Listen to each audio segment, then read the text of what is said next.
Selby Ali from New Lambton is 84 years old and had planned to go bushwalking this morning, but had to cancel his plans when his hiking companion could not make it.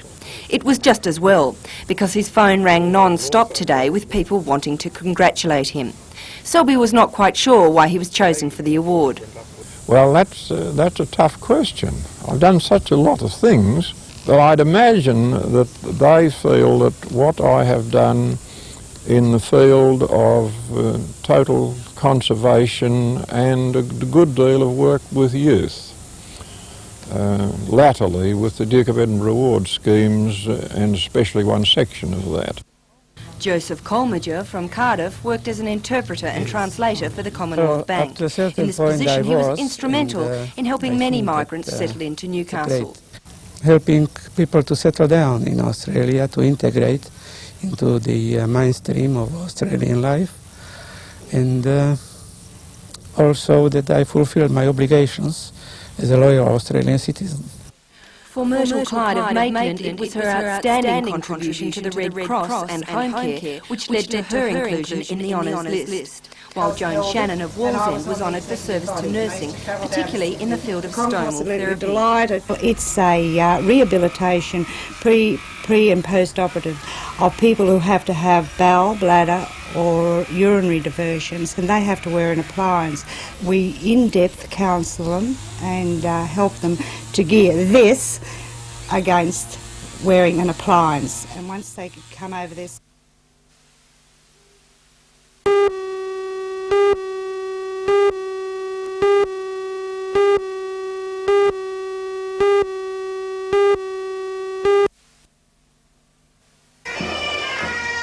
Local bands, marching girls and sporting groups rallied the thousands to Spears Point Park. Flying high with the Australian and state flags were pennants denoting the major events in Australian minds at the moment, the America's Cup Defence and the Bicentenary. In the park, the throng showed its support for the celebrations, organised jointly by the Australia Day Council and the Lake Macquarie City Council. A special event was an open-air naturalisation ceremony for the region's 20 newest Australians. Coming from 19 different countries, they swore allegiance to Queen and Country in front of the Mayor Jeff Masterfield and local politicians, and all to the hearty applause from the crowd. Mrs. Evelyn Howe was eager to share her moment of pride. I must say it's been a wonderful experience for me, and I have been here 5.5 years from England, and I came 2 or 3 times for 3 months at a time, and I loved it. And now I am on my own. I have made up my mind. I'm going to live in Australia. The Federal Minister for Transport, Peter Morris, said the oath which required new Australians to swear allegiance to the Queen was unlikely to change. Which is swearing allegiance to the Queen as part of our parliamentary system. I'm sure that many people would be very upset if there was a change to that. Then the people dispersed to enjoy a perfect summer day, the entertainment and displays, including of course some good old foot-stomping Australian colonial music.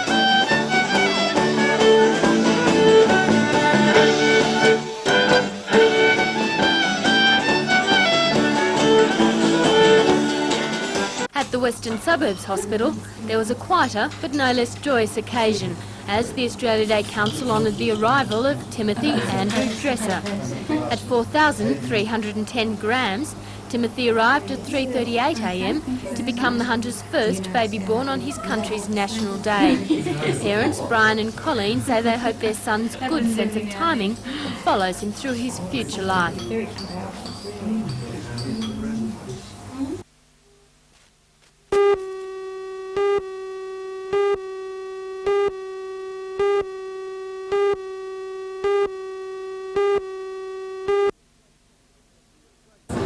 The Australia Day dinner at the Building Centre in Broadmeadow was a formal way for more than 100 people to round off the long weekend celebrations. Special guests in town for the occasion included celebrities Peter Kim and Jenny, author Colleen McCulloch and folk musician Aaron Bogle. Almost all the remainder of the guests were Nova Castrians and included the local member Alan Morris and the Lord Mayor Nick, his wife. Guests were treated to Australian dishes like chicken and broccoli bake, Lake Macquarie Prawn Delight and Strawberry Convent. The highlight of the occasion was the announcement of the Hunter Region's athletes took out all the major awards, with disabled swimmer Robert Stanton named Citizen of the Year. Athlete Chad Stevenson named Young Citizen of the Year. Greg Hayman was Sportsman of the Year, and blind sportsman Billy Connolly received the Special Award.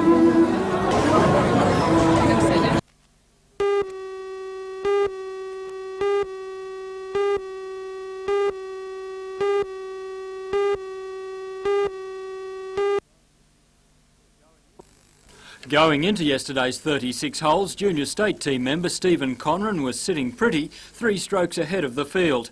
But his game crumbled and 4 new contenders emerged for the championship. 3 Australian amateur representatives were among that group, with Australian champion David Ecob, captain Ray Picker and team member Stephen Taylor all close to the pace. The other contender was South Australian Shane Robinson, and by late afternoon he looked unstoppable. 5 birdies on the final 9 holes, and it seemed no one would touch him. But a slip late in the piece by Robinson and 2 birdies by Taylor, and the scene was set for the 3-hole playoff. Robinson found his form again in the playoff though, and edged out Taylor for the title. David Ecob came home 3rd, with Ray Picker 4th, a little off the pace.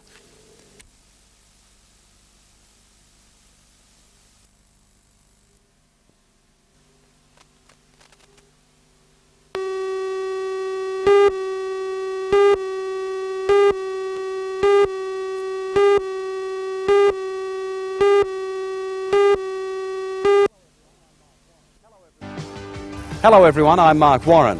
Well, despite a few showers today, the 1987 grape harvest was officially launched in Pecolbin, and wine growers say the 1987 harvest will be among the best. Join Ray Deneen and Anna Manzoni for all the news tonight at 6.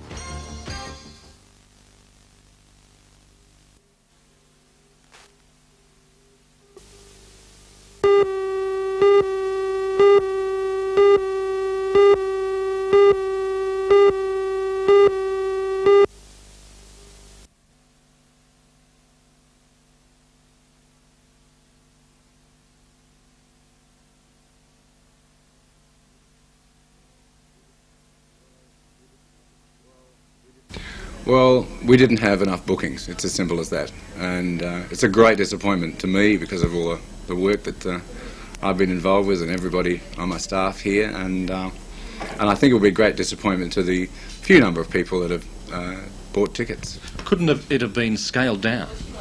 With a ball, you can't really have 150 people rattling around the City Hall and have a good ball. It's sort of all or nothing. We needed about 400 to break even. And we didn't get that much. So I think that the situation at the moment is irretrievable. And I certainly didn't want the people who'd pay $60 a ticket to go along and have a bad time. I think the biggest mistake we could have made would be to go ahead with it as it is at the moment. Well, it must be a great personal disappointment to you because you put so much effort into planning it. Well, we had a lot of amazing things that were going to happen. I'm disappointed as far as the people who gave us prizes are concerned because we had tons of those to give away and they all have to be returned. The largest mirror ball in the southern hemisphere will have to go back to its rightful owners. The parachutes will have to be returned. All these surprises that we had, unfortunately, maybe we'll save them till later in the year, who knows. Well, just where did the idea go wrong? Well,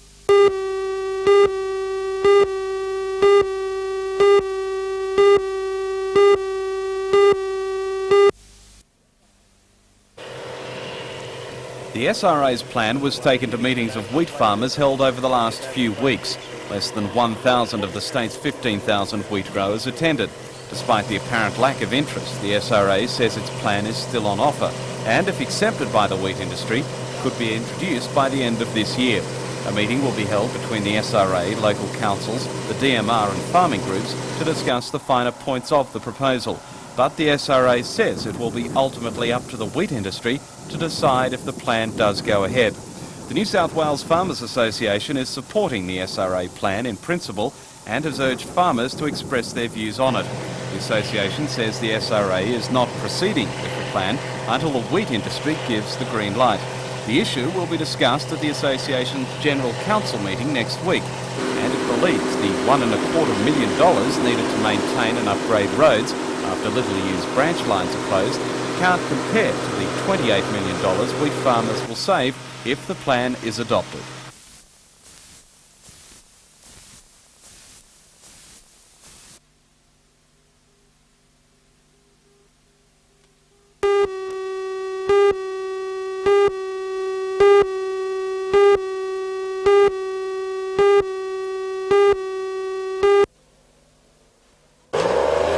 The Hunter River Lancers regimental headquarters is at Tamworth. 16 regular Army personnel and 220 Army reservists are employed there and in squadrons at Muswellbrook and Armidale. Troops are trained in the use of armoured personnel carriers for the regiment's primary role of medium reconnaissance. The future of the squadrons was recently the subject of speculation after it was tipped operations would be scaled down due to the Army's rationalisation program. Instead, the Army has chosen to upgrade the regiment, which can trace its origins directly back to the 12th Light Horse Regiment and one of the Hunter's most decorated sons, Colonel Donald Cameron. Cameron was born near Aberdeen and began his military career in the Boer War. After leaving the Hunter Valley to fight in Africa, Cameron was taken prisoner at the Battle of Sand River, along with many others, including Winston Churchill. The details of that skirmish are described in graphic detail in a letter sent from Pretoria to his sister Ellie, dated June the 8th, 1900. It reads, in part, "There were 5 of us behind one rock. The bullets were knocking splinters off it and rattling like hail. The Boers were using explosive bullets and you could hear them crack like stock whips." Cameron survived the skirmish, escaped from Pretoria and returned to the Hunter. With the outbreak of World War I, Cameron signed up again and was appointed commanding officer of the 12th Light Horse Regiment. In 1917 in Palestine, Cameron led the charge of Beersheba, a turning point in the war as it marked the start of the breakdown of the Turkish line, which had stopped the British advancing for nearly 9 months. Cameron not only led the charge, he thought of the idea, as his surviving brother, 90-year-old Malcolm Cameron, recalls. He worked that one out himself, really, and they agreed to follow his ideas and charge the trenches. Donald Cameron died in 1950 in Muswellbrook Hospital. The Hunter River Lancers, who are now recruiting, are a living reminder of his great achievements.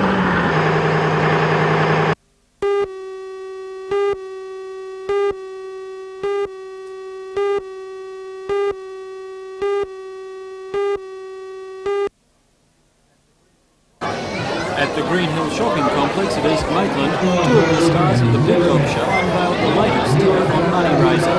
Called the Kilometre of Coins, the telethon organisers are hoping people will donate their loose change to make a continuous 1 kilometre line of coins before the telethon at the end of March. Hundreds of onlookers turned out to see their favourite TV personalities, and there was a buzz as the venture was started. Proceeds from this year's telethon will go to the Hunter Life Education Program.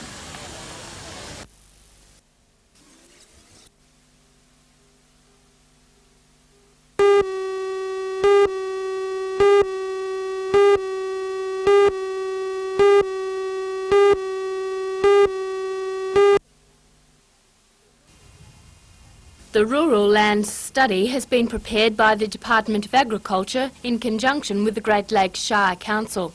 The study identifies agriculturally and environmentally important areas, as well as suitable areas for subdivision into rural land lots. The demand for rural residential zones, which allow for the subdivision of between 5 and 25-acre hobby farms, has increased since the late 1970s. The Council wants to ensure with this study that land which should be reserved for large-scale farming is not wasted on less productive uses. The study essentially attempts a balancing act between the agricultural, residential, ecological and tourism-related demands on the land. It doesn't propose to change the nature of the Shire, but ensure that sensitive decisions are taken for its future development. Of particular concern is the popular coastal strip. This area is in increasing demand by tourists and for residential development. It's the challenge of the Council to see that future zoning doesn't destroy the ecology of the coastal area. The Marl Lakes National Park and lake itself is not included in the study, as their present National Park status will be maintained. However, the study does recommend an environmental protection zoning for the northern shore of Smith Lake. The study is on display at the Council's Foster headquarters and its Shire office at Stroud. Submissions from the public will be welcome during the next 3 months.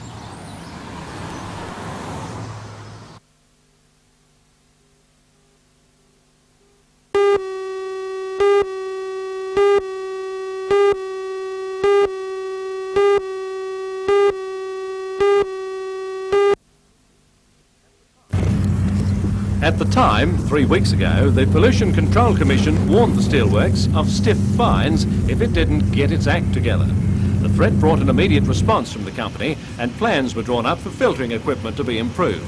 Today, a further conference was held between BHP and the SPCC, following which Regional Coordinator Bruce Gibbs says fines will not now be imposed. Well, at this stage, we are not going to prosecute the company. They have put in a lot of effort to reduce the pollution, and that's what we're here for, to alleviate pollution problems and get a resolution. However, if things don't continue to go the way they have in the last 3 weeks, we will certainly be instituting the legal proceedings. But we have arranged a regular weekly review of their progress by individual staff members of their Coke Ovens department and our officers, and a 6 weekly review by the executive of the steelworks and ourselves.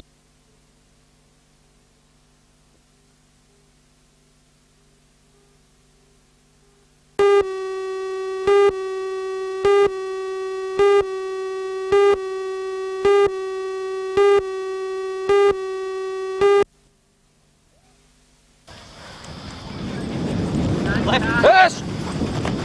115 young rugby league players from far away as Gunnedah and Boggabri are taking part in the two-day clinic, which once again has been organised by the Northern Branch of the Miners Federation. This year, 8 of Sydney's top players, including Stephen Folkes, Brad Tessman, Paul Vorton and Terry Lamb, are coaching the young hopefuls. We're mainly teaching the kids basic fundamentals of the game, which I believe gives them a good founding for their football careers. And by fundamentals, I'm talking about playing the ball, tackling, and catching and passing. And you know, if a young kid knows how to do those 3 things or 4 things, then he's got a good start for the game. A lot of talk at the moment about Newcastle in 1988. What's the general feeling in Sydney among the players? Well, we know that if Newcastle came into the comp next year, that they'd just be a very hard team to play against, because we've had trials up here on and off for years, and they always give Manly a hard time of it. If Newcastle, Brisbane and say the Seagulls came into the comp, it'd be a fantastic competition. You know, I think it'd be great for this area. You imagine Newcastle playing Parramatta or Newcastle playing Canterbury up here. You know, what do they do for the district? It'd be great for the district.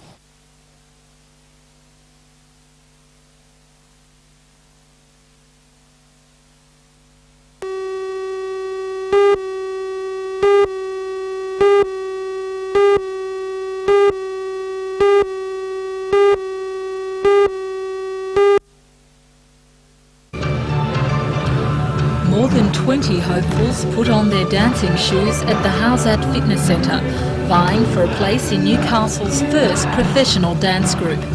The group will be directed by local Tanya Perry, who has danced extensively here and overseas. Specialising in modern dancing, the group will consist of 6 entertainers who will appear in nightclubs and at functions, as well as promotional work. Meanwhile, toes were also twinkling as the staff and friends of the Cardiff Workers Club stepped out into the final rehearsals for their telethon variety concert. The curtain opens at the Cardiff Workers Club on the 10th and 11th of February, and organisers are hoping to raise more than $10,000 for the telethon beneficiary Hunter Life Education. At $6 a ticket, they're expecting an audience of 1,900 over the 2 nights.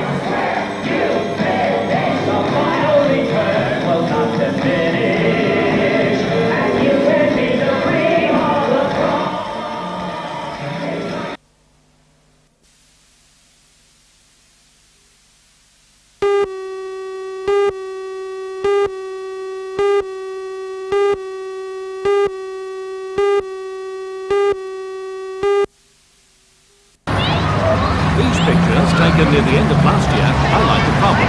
In this instance, outside the Junction Public School in Union Street. From a special 3-month trial at 6 inner Newcastle suburban schools, special keep clear and pedestrian crossing signs have been painted on the road adjacent to the crossings. They are meant to heighten people's awareness of the no stopping zones for 18 metres on the approach side and 9 metres on the departure side. Austin Morgan is the Department of Main Roads supervising engineer in Newcastle. The idea of the markings on the pavement road is to reinforce the message on the signs. It's a no stopping zone associated with the crossing. It's one of safety. It's to keep the area clear So drivers may have a clear vision of anybody, such as the children, using the crossing. The Department of Education also fully backs the scheme, according to Area Director Alan Beard. Otherwise responsible people, according to the school, to pick up their children just can't resist stopping where it's convenient. It's often in a no parking zone. They open the door, call their child, and that's where the problem starts. So if we can get them not to park where they shouldn't park, that'll be a great help. The places in the trial are the Public School and St Joseph's at the Junction, the Hamilton South, Newcastle East and Charlestown Public Schools and the Mayfield East Infant School. While the 3-month trial of the new Keep Clear areas is confined to just 6 schools, police warn that all the traffic requirements of the law must be adhered to at all times in all places. Otherwise, you're likely to be booked.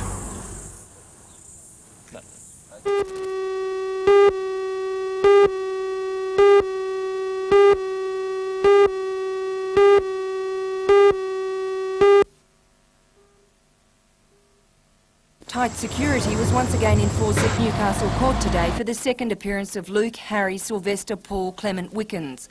Police scanned all people entering the court with a metal detector.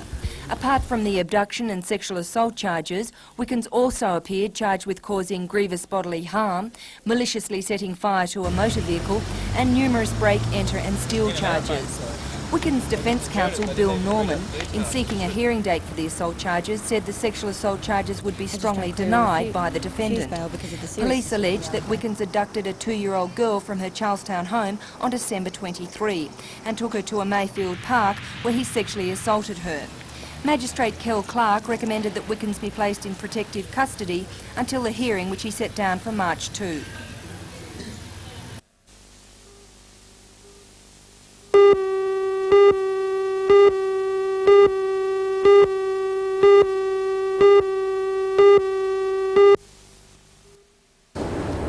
The Associate Diploma in Administrative Studies for Aboriginal students is a 2-year full-time undertaking. It's designed to turn out effective administrators and managers for work with Aboriginal organisations. This would include work with land councils, in education and health, and the management of accommodation and cooperatives. As well as skills in financial management and administration, the course will deal extensively with Aboriginal culture. The acting head of the School of Administration, Faith Trent, says the course is the result of increasing demands for Aboriginal people to fill administrative jobs while not having adequate education or background. The needs of the Aboriginal students are in many ways quite different. We tend to run courses with the mainstream culture as the assumption of how society works. And in this course, Aboriginal students are getting an opportunity to look at Aboriginal culture in part of the course. And also, the administration is geared to the kinds of organisations that Aboriginal people are finding themselves in. So it is a diploma in administration, an associate diploma in administration, Aboriginal, and we foresee in the future that there may be other groups for whom specific courses may be necessary, but it really is based on the cultural and economic needs of the Aboriginal communities at the present moment. So will the products of this course, will they be going into